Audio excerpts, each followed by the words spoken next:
The first set of trash is just 3 sets of 3 regular mobs with simple AoEs to dodge. The first boss is Cetus. He'll regularly use Hydro Cannon, which is a frontal instant AoE, so only the main tank should be in front of him. Electric Swipe, which is an easy to avoid cone AoE behind him. Body Slam, which is another easy to avoid marked area of the map which he'll jump to. He'll mark players for Immersion, which will leave behind the AoE puddle. If you're marked, no problem, move away after the mark disappears. If you aren't marked, then just stay away from marked players.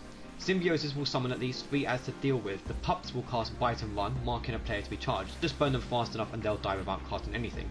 The Hide-a-Bush should be picked up by the tanks as they are stronger than the pups. After the first set of ads are dead, he'll become untargetable flying above you.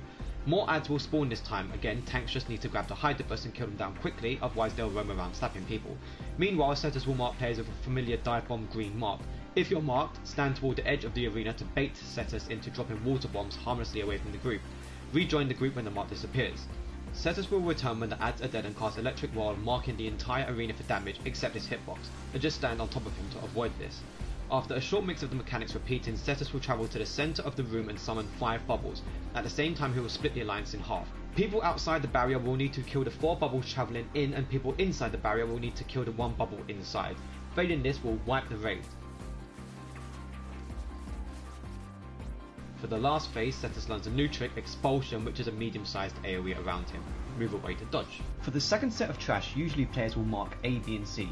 Go to your respective points and tanks should pick up anything that spawns near them. DPS will need to be on the lookout for these guys, the pagans not. Kill them before they explode. Too many explosions will mean a wipe, but the marked positions should be on platforms which can all be activated to cleanse the arena of the debuff if you need it. The next boss is Iminso and Sawtooth. They should both have designated tanks. Ads will constantly spawn during this fight and should be killed quickly. Sawtooth will cast Mucus Bomb, a low damage targeted spell which will bind players. The binds can be broken by anyone walking through it, so if you're not bound you can be a good Samaritan. Sawtooth also has a tail whip, so be careful standing behind him. Early on in the fight, these 2 bosses will become resistant to either ranged or magic damage, so switch if this affects you. Halfway into the fight, Sawtooth will cast Shockwave Stomp. Everyone needs to hide behind Iminso to avoid being KO'd. Throughout the entire fight, Sawtooth will mark large dark bubbling AoEs that will devour ads and players, both of which will feed Iminso. He will start casting Root Storm if slightly fed, and will completely wipe your alliance if totally fed. If a player is devoured, you will turn into a plant and have no control of your character for a while, spreading the affliction to players near you. But just don't let Iminso get fed, kill ads fast, and this is an easy encounter. The last set of trash is nothing special, although more than 3 mobs will spawn at any one time, so tanks make sure they are all picked up. The next boss is Cahulan. Everyone will be given a small bleed debuff for this fight. He'll use Corrosive Bile vomiting directly in front of him, so stand on either side or behind to avoid. He'll throw out large circle AoEs which will leave behind a poison field. Do not move into this poison. Flailing Tentacles will strike down below him. Stand in front, behind or on either side to avoid this diagonal attack. Idol of Impurity will spawn tower ads on the outside of the room. These will increase the bleed debuff, so instantly switch to them and kill them ASAP.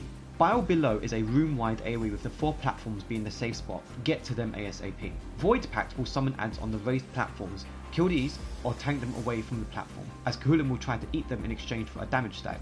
He'll eat players as well, so avoid this AoE. Pestilence does large room-wide damage. And lastly, Black Lung will spawn orbs around the arena. If you have enough HP, you should run through them to avoid the AoE damage and stun should they remain up for long enough. The final boss looks quite different to how I remember from Sonic & Knuckles. Echidna will use Abyssal Reaper, which is avoided by simply moving away from her. Sickle Strike will hit the main tank for a fair amount, and Sickle Slash will mark 2 very large AoEs on either side of her. Demonic Descent will make it look like someone is about to play DDR. Stack in around the arrows to share the damage so the poor guy doesn't die. Petrifaction will stone people who are looking directly at her when she finishes casting, or just face away. Echidna will split into 3, Echidna, Sinister and Dexter. Tank all 3 away from each other and focus either snake first. Kill Echidna last and the fight resumes. This time Echidna will spawn 2 ads, which are easy enough to kill. More large circle AoEs and Echidna will split again. Repeat the strat same as before and avoid the large AoE Echidna throws out and move away from the lingering fire. Once dead, repeat the same mechanics and it should be a quick win. GG, easy.